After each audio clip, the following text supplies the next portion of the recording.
tá perguntando por que eu tô virando um animal que nem o Kawaki, meu irmão, que é o leão. E não existe na vida real, mas tá.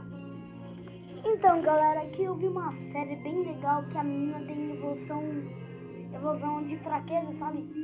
E ela conseguiu chegar no nível 200 pra completar o animal dela. E tipo, meio que eu quis fazer uma série igual dessa. Tipo, não é uma série, é só uma parte única que é um filme. Eu queria fazer uma série dessa e eu não sei a opinião de vocês. Eu já falei pra vocês se vocês querem uma série. Eu estou esperando vocês aí, viu?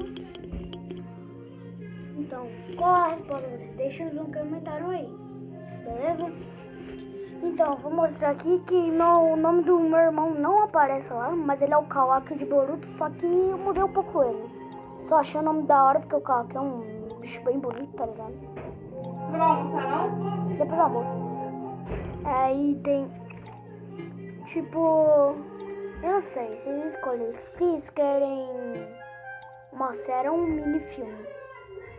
O mini filme vai ser mais difícil. Mas então, galera, o que vocês querem? Vocês avisam lá pra mim, beleza? Então vocês querem uma série ou um mini filme? Vocês escolhem lá do que vocês querem um mini filme. Então, qual mini filme vocês querem? Só fala comigo que eu coloco o mini filme que vocês quiserem. Beleza? É só isso mesmo.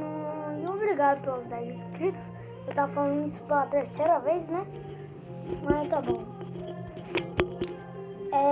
Falou e até... Sei lá quando vocês falar o que vocês querem. Que eu coisa pra vocês. Beleza?